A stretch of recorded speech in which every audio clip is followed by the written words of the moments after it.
The moment they dropped this song, they had the entire world dancing until he ruined it. You remember Lmfao, they made all the party songs growing up. Songs so big, they had the whole world party rocking. This wasn't just a trend, this was a cultural reset. They were in the top 3 with the Harlem Shake, Gangnam Style, and Party Rockin'.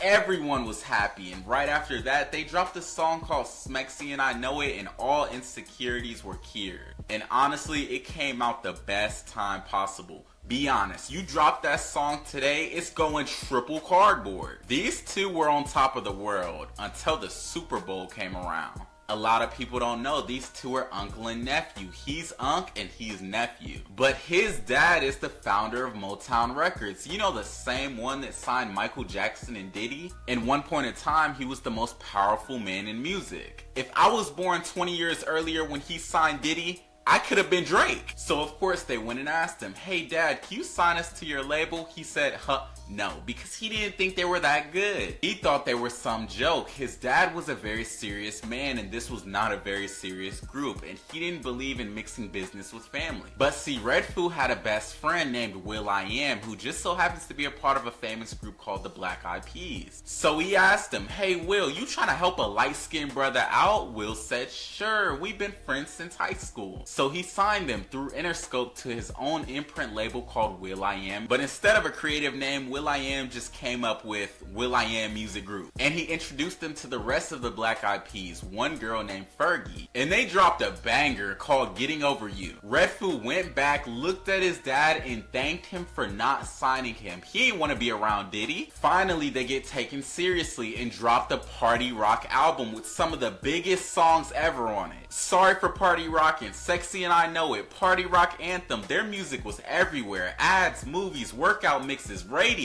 They was getting calls off the phone like, hey, we want you to perform at the Super Bowl. Y'all plus Madonna go have the entire stadium shuffling and party rocking. So the day comes, and while they were on stage, Sky Blue's back goes out and he collapses backstage. Everyone was freaking out, but Redfoo decided the show must go on and continued to perform while Sky Blue was in the back on the ground. And Sky Blue was hospitalized with this injury and Redfoo didn't even care. But I care a lot about you guys, so please make sure you subscribe. And even after the Super Bowl, he jumped on the tour bus while Sky Blue was taken to the hospital and left without him. He went and finished all the shows and never once checked on Sky Blue while he was in the hospital. This went on for well over a year where they didn't talk, text, make music together, and Sky Blue was never paid for the tour. And that's when Sky Blue told Redfoo, I looked up to you and you left and kept shuffling every day without me. And all of a sudden, Rick Ross appears and sues them.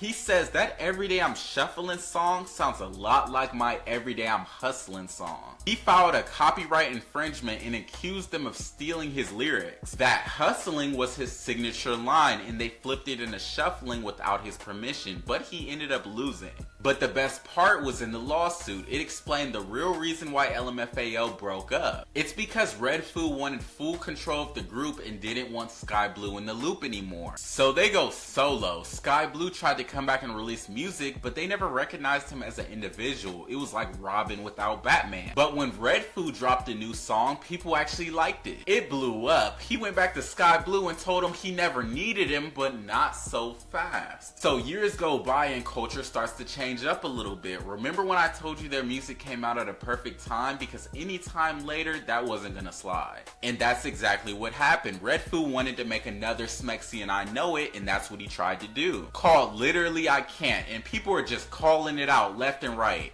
Calling it out, saying it's the most misogynistic and disgusting song they've ever heard, where the song was pressuring sorority girls into drinking and dancing and mocking women's consent. Redfoo says, hold up, y'all can't be that mad, we just party rockin', remember? Redfoo, you were 39 when you made this song, basically pushing 40, still doing this wild frat boy image. A lot of people online felt like that was part of the cringe factor. Actually, so many people were mad, they started a petition to get him fired off the show he was on, on called X Factor. He says, you know what? I know what y'all need. Y'all need another party rock album. So he hits up Sky Blue and says, yo, you want to do another party rock album? Sky Blue says, nah, I'm good. Red Fool's like, I didn't need you anyway. So he tries to drop his own album and it goes triple cardboard because he kicked out the heart and soul of the group. And as of 2025, bro pivoted his music career to pursue professional tennis, while Sky Blue lost his passion for music but started an initiative on protecting artists and saving them from what happened to him. So yeah,